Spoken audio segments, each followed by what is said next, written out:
La lectura bíblica de hoy comienza en el versículo 15 de Génesis, capítulo 50. Viendo los hermanos de José que su padre era muerto, dijeron: «Quizá nos aborrecerá José y nos dará el pago de todo el mal que le hicimos». Y enviaron a decir a José: «Tu padre mandó antes de su muerte, diciendo: Así diréis a José: Te ruego que perdones ahora la maldad de tus hermanos y su pecado, porque mal te trataron. Por tanto, ahora te rogamos que perdones la maldad de los siervos del Dios de tu padre». Y José lloró mientras hablaban. Vinieron también sus hermanos y se postraron delante de él y dijeron: «Henos aquí por siervos tuyos». Y les respondió José: «No temáis. ¿Acaso estoy yo en lugar de Dios? Vosotros pensasteis mal contra mí, mas Dios lo encaminó a bien para hacer lo que vemos hoy, para mantener en vida a mucho pueblo. Ahora pues, no tengáis miedo. Yo os sustentaré a vosotros y a vuestros hijos». Así los consoló y les habló al corazón. A veces los impíos parecen triunfar sobre los justos, lo cual nos hace preguntarnos por qué el Señor no interviene. Pero la verdad es que Él puede utilizar a los malvados para lograr sus buenos propósitos. José enfrentó a personas de corazón duro durante su vida. Sus hermanos lo vendieron como esclavo y lo enviaron a Egipto. La esposa de su amo lo acusó de un delito atroz. E incluso aquellos a quienes ayudó, como el copero de Faraón, se olvidaron de él. Pero una vez que se escribió la historia de la vida de José en su totalidad, quedó claro que todos los que lo lastimaron o desampararon contribuyeron al plan de Dios. El Señor se valió de todas las malas experiencias para llevar a José al poder en el momento oportuno para salvar a su familia, los antepasados del Mesías, de la hambruna. En nuestra propia vida, podemos ver las acciones de Dios solo desde el limitado punto de vista de nuestra condición humana. A menudo, las metas y propósitos del Señor se nos ocultan hasta que sus planes se vuelven una realidad. Es posible que cuestionemos los giros que da nuestra vida, pero podemos estar seguros de que Dios es soberano sobre toda la tierra. Los impíos pueden cantar victoria por un tiempo, pero el triunfo final le pertenece a Cristo y a sus fieles seguidores. Abramos juntos nuestra Biblia en Romanos capítulo 1 en esta mañana. Recientemente comenzamos un estudio del libro de Romanos los domingos por la noche.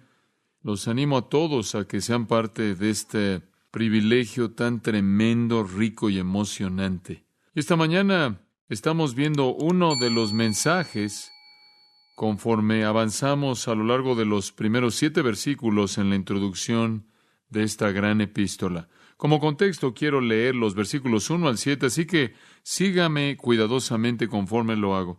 Y quiero señalarle, conforme usted ve su Biblia y me escucha, que en estos primeros 7 versículos, Pablo nos da un resumen de lo que desarrollará en los siguientes 16 capítulos.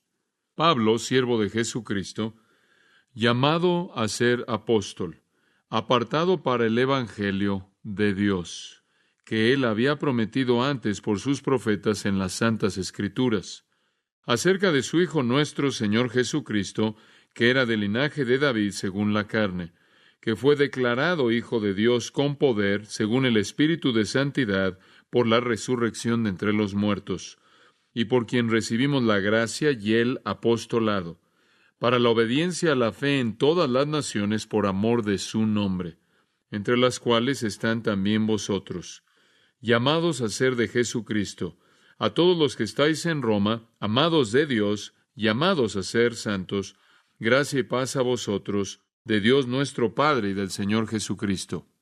En una ocasión Sócrates dijo: «Oh, que alguien se levantare para mostrarnos a Dios».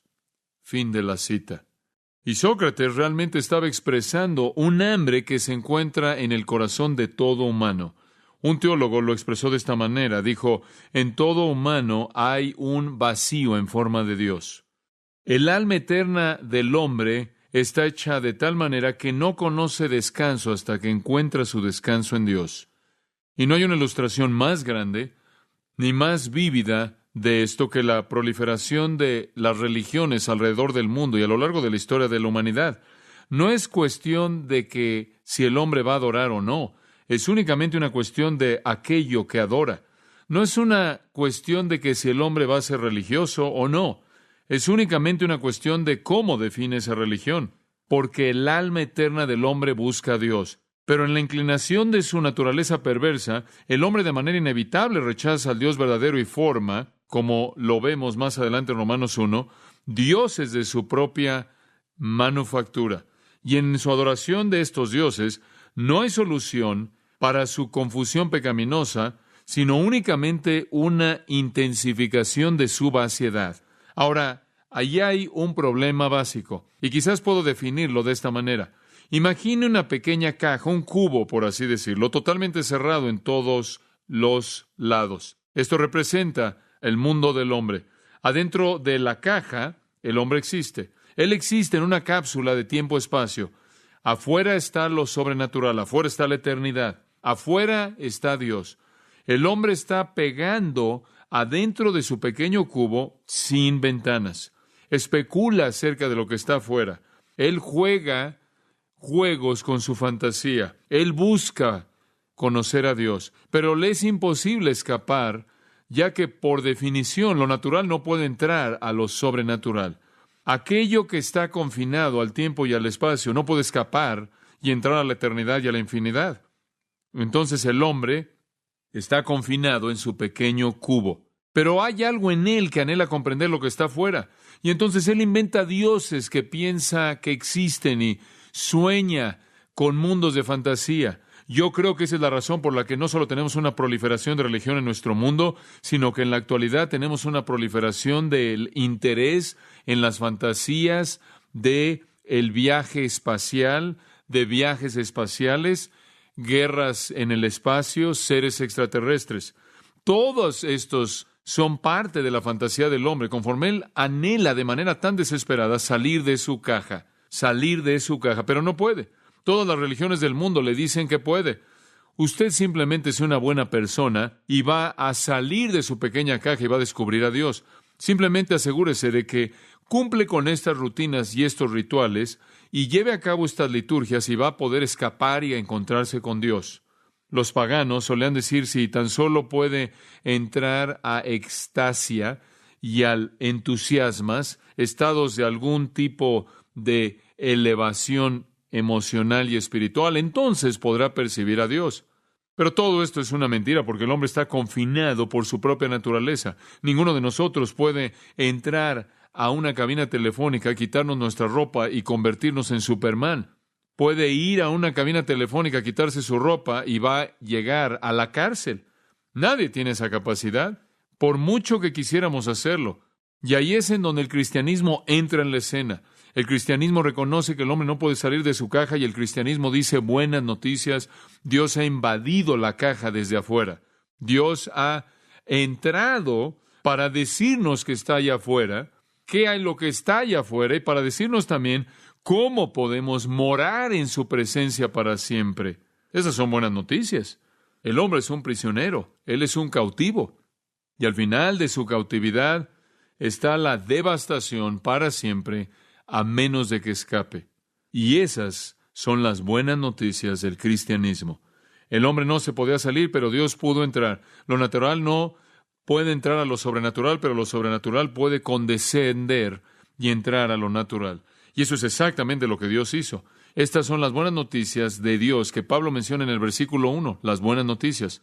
En un mundo lleno de malas noticias, realmente es sorprendentemente maravilloso que Dios nos ha dado buenas noticias, especialmente cuando piensas en el hecho de que somos tan indignos de cualquier tipo de buenas noticias. Sin embargo, Pablo reitera una y otra vez las buenas noticias. Él las llama las buenas nuevas gloriosas del Dios bienaventurado. Él las llama las benditas buenas noticias. Él las llama las buenas noticias de la gracia de Dios, las buenas noticias de paz, las buenas noticias de tu salvación. Y en el capítulo 1 de Romanos define lo que es. Observa el versículo 1. Son las buenas noticias. Eso es lo que evangelion significa. El evangelio son las buenas noticias de Dios. Después en el versículo 9 son las buenas noticias de su Hijo. Después en el versículo 16 son las buenas noticias de Cristo. Y ahí hay una progresión. Primero son las buenas noticias de Dios acerca de ¿qué? Acerca de su Hijo. ¿Y quién es su Hijo? Cristo. Son las buenas noticias de que el Hijo de Dios, Jesucristo, ha venido al mundo. Y ese es el mensaje de Romanos. Comienza con las buenas noticias de Dios y en el capítulo 15, versículo 16, conforme Pablo llega a su fin, él habla de nuevo de las buenas noticias de Dios. Y en el capítulo 2, observa esto, versículo 16. Dice algo muy interesante al final del versículo 16. Él dice, mis buenas noticias. Y él usa un pronombre posesivo. Es mío. ¿En qué sentido es tuyo, Pablo? Ha llegado a ser mi posesión por la fe en Cristo y también es mío porque lo predico. Y entonces al final de la epístola de nuevo lo dice en el versículo 25 del capítulo 16, en la última benedicción. Y aquel que tiene el poder para estableceros conforme a mis buenas noticias. ¿De qué es Pablo? Es la predicación de Jesucristo y es según la revelación del misterio que fue mantenido secreto, encubierto desde que el mundo comenzó, pero ahora ha sido manifestado y por las escrituras de los profetas, según el mandamiento del Dios eterno, está siendo dado a conocer a todas las naciones para la obediencia de la fe. Son mis buenas nuevas acerca de Jesucristo, de que Dios se ha revelado a mí, me ha revelado aquello que en el pasado había estado encubierto y ahora ha sido hecho manifiesto y me es concedido para predicarlo. Mis buenas noticias. Si usted quiere conocer la verdadera clave, el verdadero sonum bonum, el enfoque real, verdadero, primordial del ministerio de Pablo son las buenas noticias de Dios. Esa es la razón por la que le dijo a los Corintios en el capítulo 2, versículo 2, yo estoy determinado a no saber nada entre ustedes excepto a Cristo y a Él crucificado. Esa es la razón por la que él dijo en 1 Corintios 9, 23, simplemente dicho, yo hago todas las cosas por causa de las buenas nuevas, buenas noticias, y no vine con excelencia de palabras, no vine con sabiduría humana. Todos los años de preparación, él dijo, hice eso a un lado y mi único enfoque son las buenas noticias. Dios ha entrado a la caja para decirnos cómo es y decirnos cómo conocerlo y cómo escapar a su reino eterno. ¿Acerca de quién son las buenas noticias? Su Hijo, Cristo Jesús, porque Él es Dios, quien entró a la caja. Jesucristo son las buenas noticias. Todo fuera de Él son malas noticias. Él es absolutamente incomparable, es la personalidad absolutamente incomparable de toda la historia humana. Y usted sabe, inclusive los incrédulos reconocen eso. Ralph Waldo Emerson dijo, el nombre de Jesús no está tan escrito como lo está grabado en la tierra de la historia del mundo. Sócrates enseñó 40 años, Platón enseñó 50 años. Aristóteles enseñó 40 años y Jesús durante menos de 3 años. Sin embargo, la influencia de los 3 años del ministerio de Jesús sobrepasa por mucho a los 130 años de el tiempo combinado de los 3 más grandes filósofos de toda la antigüedad. Jesús nunca pintó una pintura. Sin embargo, algunas de las pinturas más finas de Rafael, Miguel Ángel, Da Vinci y muchos otros artistas lo encuentran en su inspiración.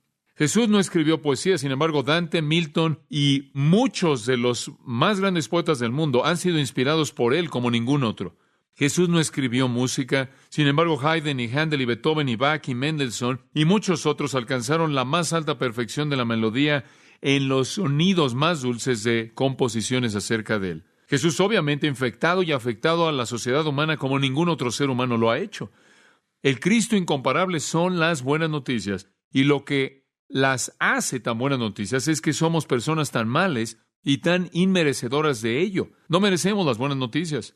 Carlos Wesley, creo yo, expresó el pensamiento correcto en este himno que escribió. Profundidad de misericordia. ¿Puede haber todavía misericordia que aún esté reservada para mí? ¿Puede mi Dios su ira tolerar y librarme a mí, el primero de los pecadores? Yo he resistido por mucho tiempo su gracia. Lo he provocado por mucho tiempo cara a cara. No he oído sus llamados. Lo he entristecido por 1000 fallas. Y todos nos identificamos con eso, ¿no es cierto? Wesley dijo, yo no merezco las buenas noticias. Y eso las hace aún mejores noticias que Dios es tan lleno de gracia. Ahora Pablo va a desarrollar las buenas noticias en 16 capítulos en Romanos, pero él no puede esperar. Él no puede esperar 16 capítulos para decirlo y por eso lo resume en 7 versículos.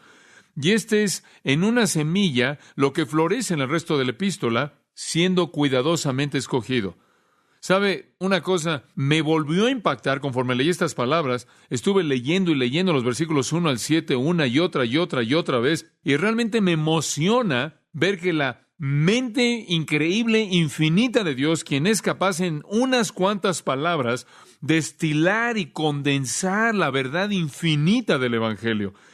¿Saben lo difícil que es hacer eso? Digo, véanme, me toma mucho tiempo decir muchas cosas simples, mientras que la mente infinita de Dios puede decir cosas vastas, infinitas en unas cuantas palabras. Pensé en estos 7 versículos, conté las palabras y dije, ¿cómo pudo Dios escoger de esta manera los términos para poder cubrir el espectro del Evangelio en estas cuantas palabras? Y después recordé que en inglés 297 palabras se encuentran en los 10 mandamientos y resumen toda la ley moral de Dios. Dios colocó su ley moral entera en 297 palabras y después las destiló aún más y la expresó en tan solo 2 versículos. Amarás al Señor tu Dios con todo tu corazón, alma, mente, fuerzas, tu prójimo como a ti mismo. Eso es todo. ¡Qué precisión! La oración del Señor, la oración de los discípulos, que condense toda la enseñanza que hay acerca de la oración, que es esencial, está en 65 palabras en inglés. Ese es Dios. El hombre no tiene esa capacidad.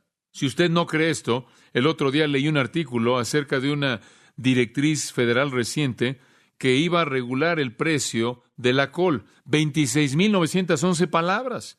El genio infinito de la mente de Dios, operando a través del apóstol Pablo, destila el Evangelio en 7 versículos y cubre todo, desde la encarnación a la vida cristiana. Maravilloso. Ahora, veamos entonces al Evangelio en miniatura, por así decirlo, en estos 7 versículos, y solo vamos a tomar una parte del medio de esto. Primero, conozcamos al predicador de las buenas noticias. Versículo 1. Ya hemos visto esto, simplemente para repasar, Pablo es el predicador, y si usted ve el 16:25, recordará que él lo afirma al final de la epístola, como también al principio. Pablo, y dice 3 cosas acerca de sí mismo. Siervo de Jesucristo, y él usa la palabra doulos, tiene que ver con ser un esclavo, alguien que es un esclavo por decisión personal, por amor, por afecto, por disposición. Él es un esclavo de Jesucristo. Y mezclado ahí vimos 2 elementos, por la persona a la que sirve, y humildad por el hecho de que él es un esclavo. Y entonces hay una tensión maravillosa en la vida de Pablo entre ser exaltado y ser honrado por ser llamado a Cristo como siervo, sin embargo ser humillado porque él es un siervo. Y entonces no solo vimos que era un siervo, sino también es un enviado. Él es llamado apóstol. Él no escogió serlo, Cristo lo colocó en el ministerio. Fue un llamado divino, dando una especie de calidad divina a su función como apóstol. Él es un esclavo, él es enviado. Y en tercer lugar, él dijo que es apartado. Él cortó el cordón con todo. Él estaba literalmente consumido. Como cité antes 1 Corintios 9:23, él dice, hago todas las cosas por causa de las buenas noticias. Esa era su vida entera. Si no se relacionaba con eso, no lo hacía. Él no hizo las cosas que eran marginales. Él estaba totalmente entregado a esto. Y amados, creo con todo mi corazón que esas son las 3 cosas que son necesarias para cualquier vida de cualquier persona que predique el Evangelio. Un sentido de esclavitud, tanto en su dignidad como en su humildad. Un sentido de ser enviado. Esto no nada más vas, Dios te comisiona, eres llamado por Él. Y un sentido de separación, de tal manera que hay un enfoque único en el ministerio. Entonces conocimos al predicador de las buenas noticias. En segundo lugar, veamos la promesa de las buenas noticias. La promesa. Versículo 2, que, esto es el Evangelio de Dios, que Él había prometido antes por sus profetas en las Santas Escrituras. Ahora Él dice, las buenas noticias no son algo que está fuera de continuidad, no es algo nuevo, no es una nueva idea, no es un cambio en la estrategia, no es un cambio en el plan, no es algo que cayó, no es algo obstuso, no es algo nuevo, es el Evangelio de Dios que fue prometido. Y nos da una continuidad con el Antiguo Testamento, y esto es muy importante. Usted recordará que el apóstol Pablo fue acusado de ser antijudío. Los judaizantes andaban por todos lados condenando a Pablo y condenando su mensaje porque decían, él es antijudío, él habla en contra de Moisés, él habla en contra de la ley, él habla en contra de este pueblo, él habla contra el pueblo. Lo acusaron en Hechos 21 de meter a gentiles a la parte interior del templo donde estaba prohibido que entraran ellos. Lo acusaron de profanar a Moisés, lo acusaron de negar la circuncisión y la ley. Dijeron, él predica un mensaje nuevo, revolucionario, que de ninguna manera está conectado con el judaísmo tradicional. Y entonces Pablo, para aclarar las cosas, dice, las buenas noticias de Dios que yo predico no son tan nuevas buenas noticias, son las buenas noticias antiguas que se nos indicaron en las promesas de los profetas que escribieron las Sagradas Escrituras. Ese versículo 2, les digo, podía usted predicar durante semanas acerca de este versículo. Está tan cargado de verdad.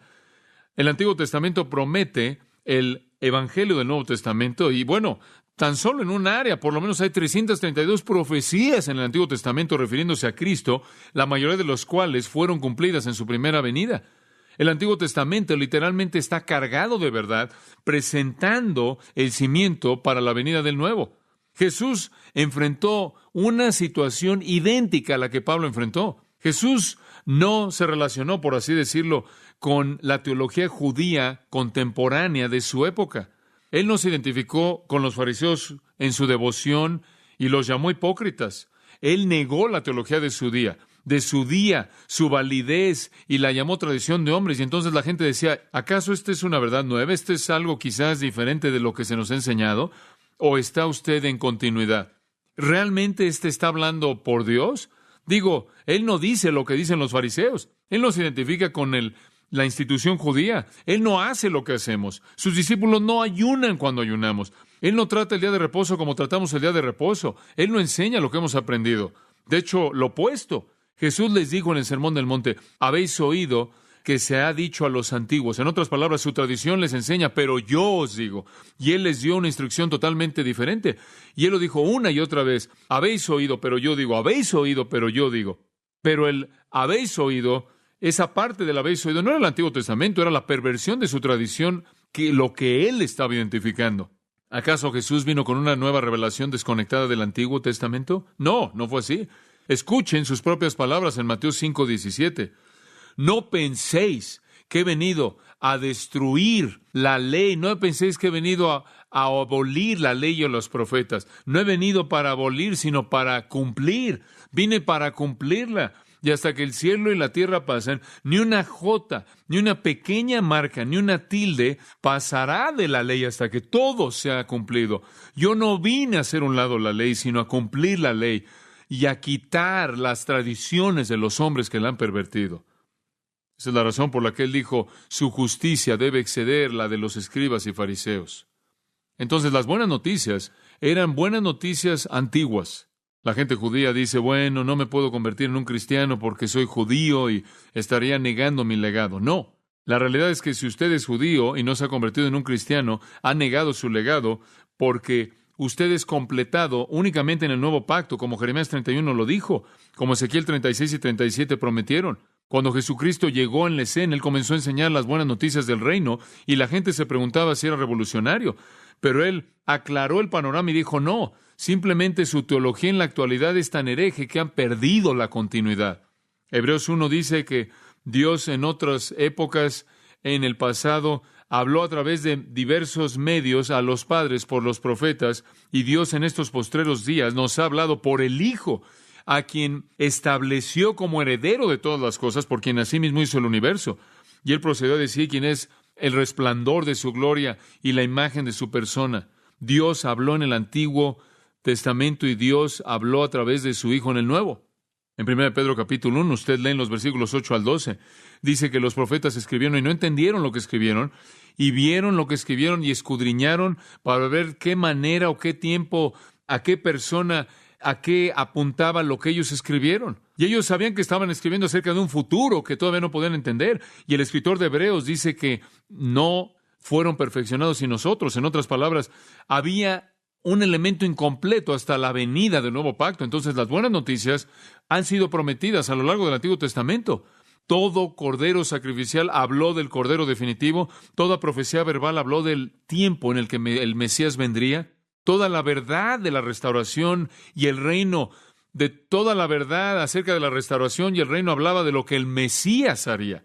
Y después, el acontecimiento increíble de toda la historia, cuando venga la consumación, mataron al Mesías y negaron que él tenía alguna continuidad con el Antiguo Testamento. Y Pablo dice, el Evangelio es el Evangelio de Dios, es el Evangelio del Hijo de Dios, es el Evangelio del Hijo de Dios Jesucristo, y eso es exactamente lo que fue prometido. ¿Por quién? Observe el versículo 2. Por sus profetas en las Santas Escrituras. ¿Profetas a quién se refiere? La palabra profetas aquí se refiere a todos los escritores de las Escrituras, porque dice por los profetas y las Sagradas Escrituras. Y por cierto, solo para mostrarle esto, el Antiguo Testamento en la mente de un judío es llamado la ley y los profetas. Simplemente la llamaban la ley y los profetas. Básicamente dividen el Antiguo Testamento en esas dos categorías generales. Algunos señalan los escritos, la hagiógrafa, pero básicamente son la ley y los profetas. Y los profetas incluía todo excepto por la ley. ¿Y la ley fue escrita por quién? Moisés, y claro, en la Biblia Moisés es llamado un profeta. Entonces el término los profetas puede incluir a todos los escritores del Antiguo Testamento. Y eso es exactamente lo que está diciendo.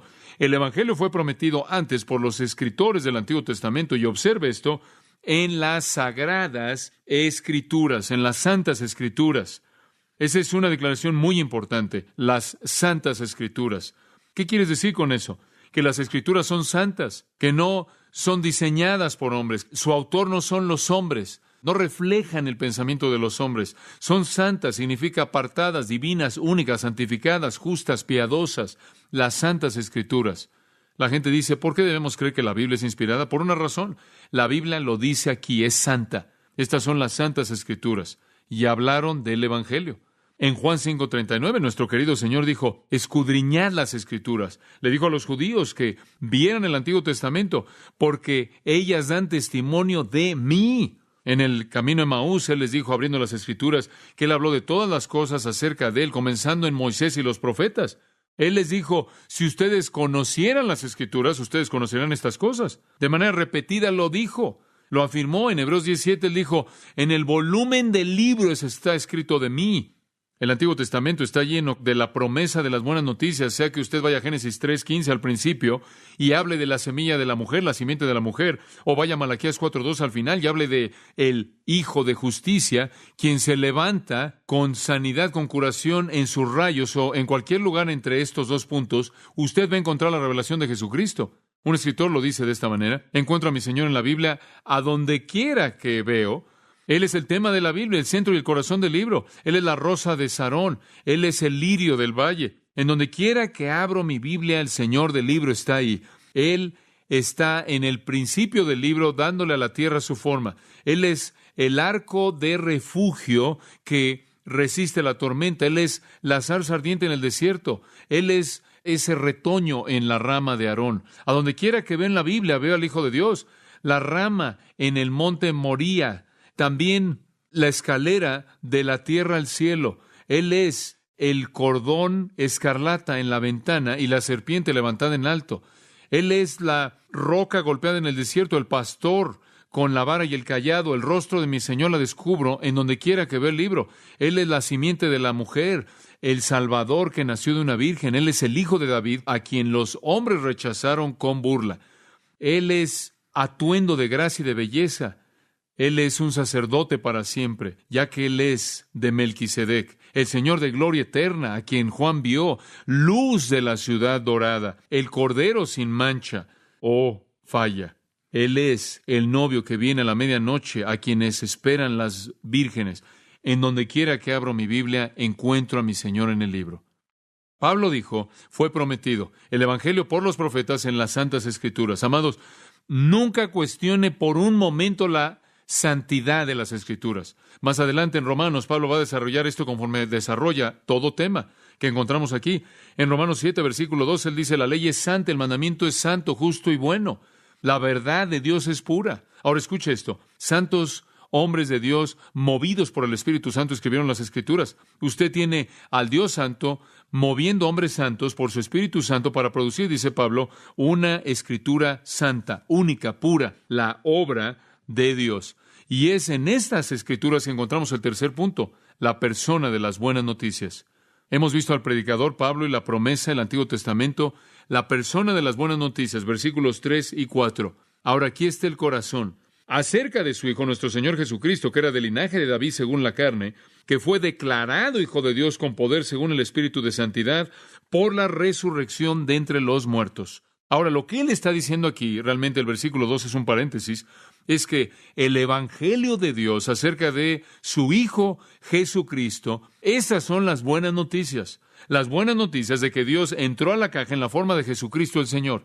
Jesús, eso significa Salvador, Cristo. Eso significa ungido. Señor, eso significa gobernador soberano. Él es Jesús porque Él salvará a su pueblo. Él es Cristo porque ha sido ungido por Dios como rey y sacerdote. Él es Señor porque Él así siempre ha sido. En Romanos 9:5, Pablo dice que Él es Dios bendito para siempre. Y después Pablo también dice que Él está por encima de todos. Filipenses 2 nos dice que Él es Dios. Colosenses 2, la plenitud de la deidad. En Él habita corporalmente toda la plenitud de la deidad. Entonces Él es el Señor Dios. Él es el Cristo, el ungido, que va a regresar y reinará en la tierra. Y Él es Jesús, que salva a su pueblo de sus pecados. ¿Quieres saber en qué consisten las buenas noticias? Las buenas noticias es que Dios se volvió hombre. Dios se volvió hombre. Un hombre real vino al mundo, nacido en una familia como todos nosotros tenemos una familia, con carne como nosotros tenemos carne. Él de hecho nació de una virgen, no obstante, nacido de María. ¿Por qué? Para que se pudiera volver como uno de nosotros, según la carne, para que Él pudiera tener esa humanidad perfecta, para que Él pudiera ser un sumo sacerdote empático, compasivo, que nos pudiera socorrer, que pudiera entender, para que pudiera ser tentado en todo según nuestra semejanza, pero sin pecado, para que pudiera ser un hombre que pudiera morir por los hombres, que pudiera tomar el lugar de los hombres, que pudiera ser el sustituto de los hombres, que pudiera llevar la ira de Dios por los hombres. Tenía que ser un hombre. Él no fue cualquier hombre. Observe lo que dice. Él fue de linaje de David. No era cualquier familia, era la familia correcta, era la familia real, la única familia que tenía el derecho de gobernar en la tierra, el derecho de establecer el trono en el monte Sión, en ese monte santo en Jerusalén, la ciudad santa, y de ahí gobernar el mundo. Él era el hombre correcto en la familia correcta. Si no hubiera sido del linaje de David, él no podría haber sido el Mesías. Él podría haber contradecido 2 de Samuel capítulo 7, Salmo 89, Isaías 11, Jeremías 23, Jeremías 33, Ezequiel 33, Ezequiel 37. Ninguna de esas habría sido contradecida si él no hubiera sido del linaje de la familia de David. Entonces era un hombre y también era el hombre correcto. Y de manera repetida en su nacimiento. En Lucas 1, creo que por lo menos 5 veces en ese capítulo dice, Él es el hijo de David, hijo de David, hijo de David, hijo de David, hijo de David. Las buenas noticias, amados, son estas. Dios se ha vuelto un hombre y ese hombre es el hombre completamente, de manera total, un hijo que puede tener compasión del hombre, empatizar con el hombre, que pueda llevar el pecado del hombre, que puede ser el sustituto del hombre, que puede tomar el castigo de Dios en contra del hombre. Y no solo que es cualquier hombre, sino que es el hombre correcto, que aún con todo eso tiene el derecho de gobernar, de reinar, que puede restaurar el reino y redimir la creación. ¡Qué noticias! Y después oye a alguna persona que no piensa y dice, bueno, no sabemos si Jesús realmente existió. ¿Sabe? Inclusive aún fuera de la Biblia, la gente que tiene cierto sentido común, ni siquiera lo niega. Puede remontarse a los historiadores del tiempo antiguo. Tácito, que vivió en el 114 después de Cristo, nos cuenta que el fundador de la religión cristiana, Jesucristo, fue matado por Poncio Pilato en el reinado del emperador romano Tiberio. Es una realidad innegable, es un hecho establecido.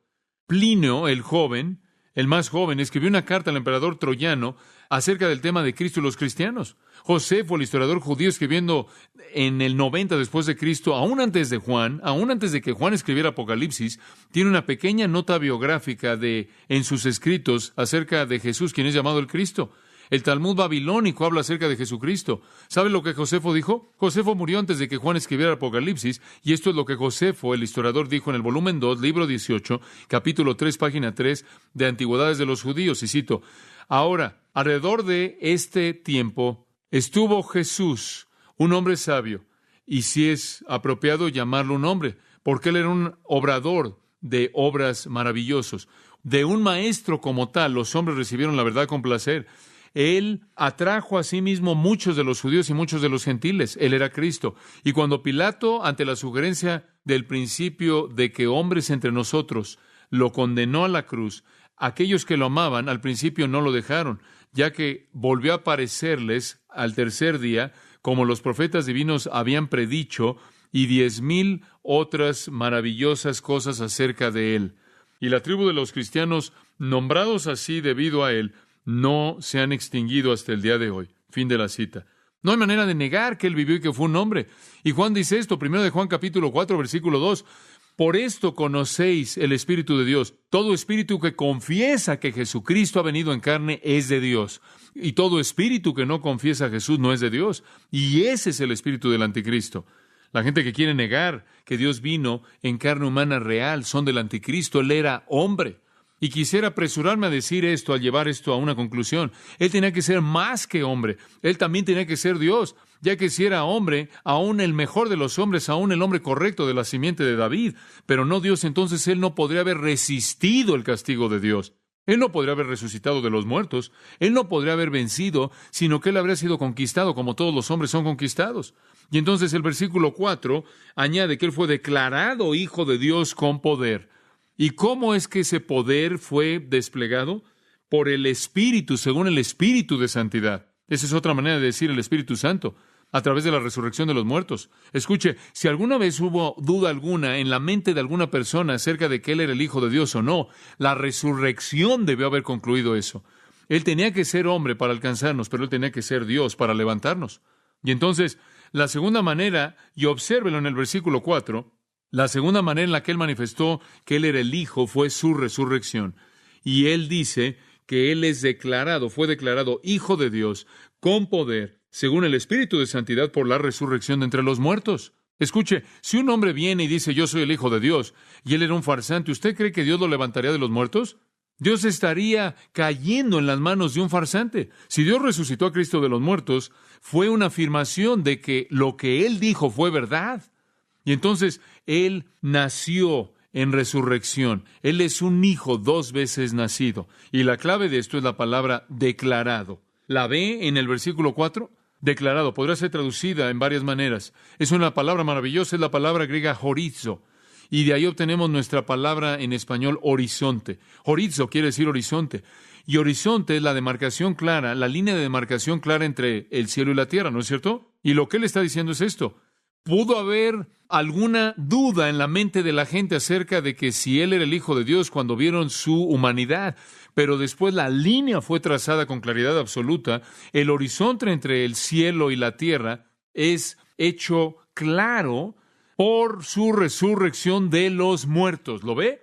Así, con la misma claridad que el horizonte divide el cielo de la tierra, con la misma claridad la resurrección divide a Jesús del resto de la humanidad. Él es Dios. Cuando Dios resucitó a Jesús de los muertos, la evidencia irrefutable lo distinguió, lo identificó como el Hijo de Dios del resto de los seres humanos, tan claramente como el horizonte distingue al cielo de la tierra. Ahora escuche, Él se volvió hijo en la encarnación, pero eso fue claramente enfatizado para terminar con toda duda en la resurrección. Esas son las buenas noticias. Las buenas noticias es que Dios entró a la caja, se volvió un hombre. Las buenas noticias es que Él puede salir de la caja porque Él también es Dios y puede llevarnos a todos con Él. Y Él demostró su capacidad de hacer eso en su resurrección de los muertos, lo cual fue capacitado por el Espíritu Santo. Y vamos a hablar del ministerio del Espíritu Santo en la vida de Cristo en nuestro próximo estudio.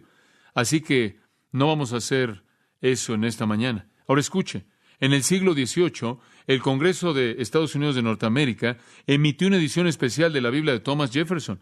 Era una Biblia muy simple que Jefferson tenía. Era simplemente como su Biblia o mi Biblia, excepto que Jefferson la había leído y había editado y eliminado todas las referencias a lo sobrenatural. Y lo único que quería Jefferson de Jesús en su Biblia eran algunos hechos históricos y la enseñanza moral de Jesús. Y él cortó lo demás. Y esta es la última declaración en la Biblia de Thomas Jefferson. Estas son las palabras de conclusión. Ahí estuvo Jesús y colocaron una piedra grande en la puerta del sepulcro y partieron. Ese es el final. Pero ese es solo el final de la Biblia de Thomas Jefferson. Ese no es el final del Evangelio, ¿verdad? Gracias a Dios porque nuestra Biblia termina con Él habiendo resucitado y regresando por los suyos. Buenas noticias. Buenas noticias. Jesucristo ha venido a nuestro mundo para contarnos acerca de Dios, para llevarnos de regreso a la eternidad gloriosa de Dios. Cuando pienso en Jesucristo, pienso en el término de Pablo, su Hijo Jesucristo nuestro Señor. Y después este término en el versículo 4, el Hijo de Dios. Él usa todos los términos de lo que es Cristo. Me maravillo y me sorprendo ante la majestad increíble de la persona quien es las buenas noticias de Dios. Alguien escribió, conozco un alma que está inmersa en el pecado, que el arte de ningún hombre puede curar, pero conozco un hombre que puede hacer de esa alma pura. Y conozco una vida que está perdida para Dios, está atada a las cosas de la tierra, pero conozco un hombre que puede traerle esa alma un nuevo nacimiento. Conozco tierras que están hundidas en vergüenza, de corazones que están cansados y se han desmayado, pero conozco un hombre que puede incendiar esas tierras. Su sonido es nuevo, fuerte. Sus letras son flama y brilla como lenguas de fuego. Conozco un hombre que puede encender el alma. Oremos. Mientras sus cabezas están inclinadas, simplemente al terminar, ¿usted conoce ese nombre? ¿Conoce las buenas noticias? Jesús ha venido, nos ha contado acerca de Dios. Se ha llevado nuestro castigo, conquistado la muerte. Ha mostrado que puede salir de nuestra pequeña caja y nos puede llevar con Él al mundo eterno de Dios. Espero que usted lo conozca.